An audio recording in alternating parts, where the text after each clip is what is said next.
Hello and welcome again. This is Robert Schein, Managing Director and Partner of Blanke Schein Wealth Management. Today is September 22nd of 2020.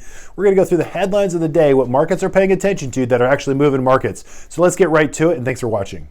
So our first headline of the day and topic of the day is a huge positive.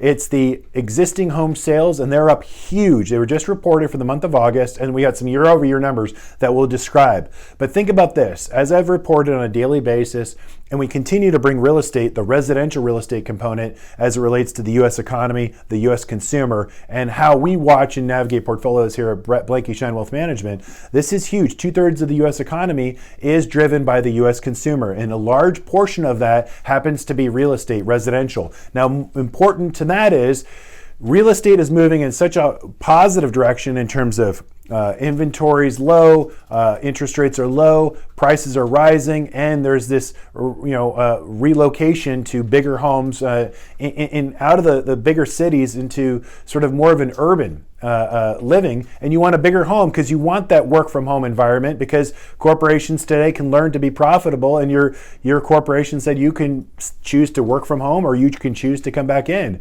I think that's a long-term trend that's going to persist, in addition to home gyms. So bigger homes are better right now, and we're seeing that play out in the numbers. Now, let's take a look at this. Existing home sales year over year are up 10.5%. That's a huge jump year over year. August sales are up 2.4%. Now the estimate was 3.2 and it came in as still positive at 2.4. Now keep this in mind.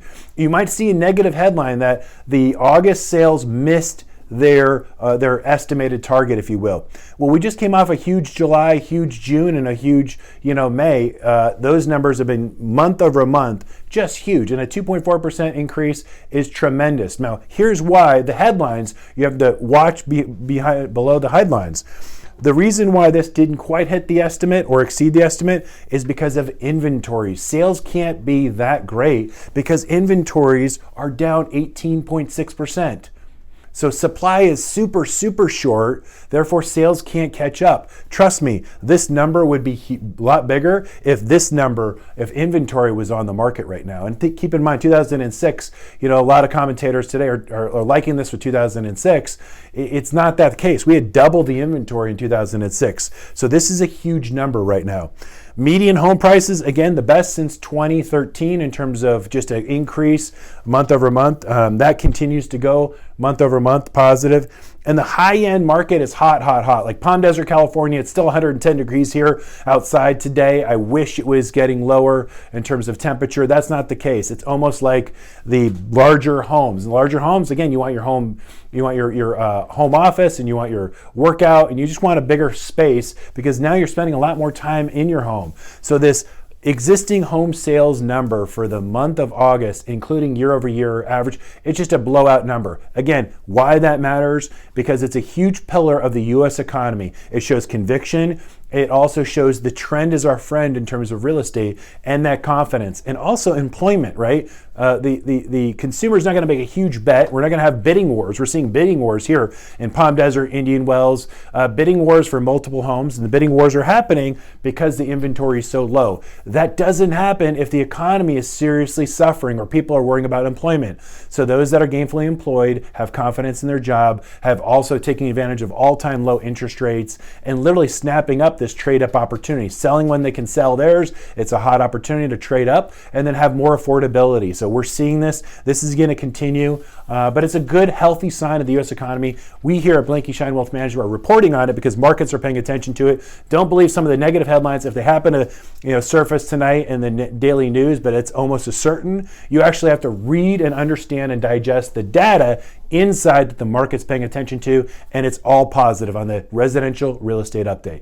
So our next topic right now, Mnuchin and Powell testify. So Steve Mnuchin, Treasury Secretary, and Jerome Powell, Federal Reserve Chairman, are in front of Capitol Hill today and essentially just repeating to and reassuring the policymakers that both Mom and Dad S&L, Mom and Dad Savings Loan, both fiscal and monetary policy, have been working together to ensure that the dollars that have been out there in terms of stimulus and backdrop and 13 facilities, what the Treasury Department has done and the Federal Reserve Reserve in terms of their new tools and using all the tools in terms of accommodation have really worked. In fact, Jerome Powell basically talked about the facilities that they announced and the ability to use what was out there, but their quick and swift movement and confidence to the markets early on. Keep in mind, in March and April, this thing turned around real quick and the U.S. economy went down tremendously. But at the same time, so was the quickness of Mnuchin and Powell's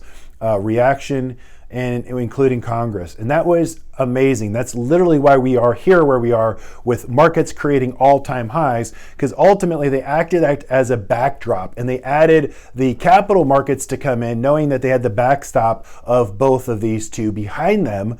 And ultimately what they reported today, Mnuchin as well as Powell, is they didn't use as much as they stated. Mnuchin said that he has more money that needs to be redirected, not more stimulus, if you will, from Congress going forward. Meaning that all of the policies and all of the CARES Act, there's billions of dollars that haven't been tapped into, even used or accounted for yet, that can be redirected. Needs Congress to act to sort of modify the rules and change the rules, if you will, so that we can then do more targeted assistance. But what was amazing to see is to show that what their policy in conjunction with, in terms of unison, what their actions actually produced was the capital markets coming in, meaning private money, institutional money actually got in there to stabilize and provide liquidity. So what does that mean? That the Federal Reserve didn't have to use all of the balance sheet. In fact, their balance sheet is well intact. They did use some facilities, they did use some lending, they did use some of the 13 facilities that they described today in testimony, but a very small fraction of what actually they admitted that we're actually going to, or forecasted that they were actually going to use. That is huge. I think history books will show that these policymakers really stuck the landing in the short term by basically saying, we're going to be there and we're going to rush in, but they didn't quite rush in. They allowed the public markets, the private markets to come in and step in, and that's exactly what happened. So now they have actually ammo left. Mnuchin wants to basically say, hey, listen, let's get it retargeted, redirected, because there are areas of the economy, the service sector, the travel sector, we all know that aren't going to come back in anytime soon. They need that abridged assistance from this next quarter going forward, and maybe in the next 6 months as we get through and live with this virus. So that's interesting testimony. It's very important that we saw that. They talked about the average inflation framework. We're going to talk about that on a go-forward basis. But for today, let's talk about that's a premature discussion, because ultimately we're talking about, let's focus on the present. And that's what the conversation should be focused on for both Steve Mnuchin and Jerome Powell. A lot of the policymakers talked about the what-if scenarios, 6 months from now, 12 months from now. That is so far off that let's talk about today. And they actually kept the conversation in the present. And if we look at the present, they've got more ammo and more dry powder without the acting, or without Congress actually providing another assistance. They just have to modify the rules. Now, if Congress actually gets to get the rules changed, if you will, by CARES 2.0, that remains to be seen. But it's another positive to know that, mom and dad S&L, savings and loan, are there for the market itself, but they didn't have to use all of the sort of dry powder to assist this economy and assist the markets and continued liquidity, as well as they go forward as targeted support for back to employment and full employment as we go forward. So that's a very positive, if you will. And then the final step is balance is key.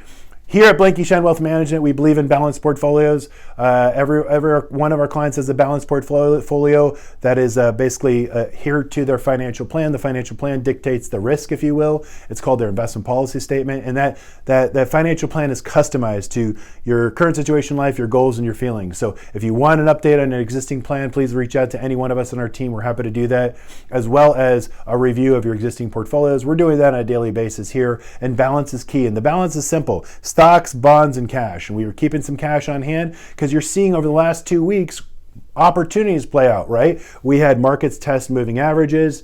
They pull back a little bit, they consolidate, they rotate, they provide us, in terms of the professional money management space, an opportunity to take advantage of that. We're doing just that for our clients. So we keep that balance, and that balance creates a long-term portfolio appreciation over time. And we're just happy to be in this market right now because it's presenting a lot of opportunities for our clients. Thanks again. Tune in next time, and thanks for watching.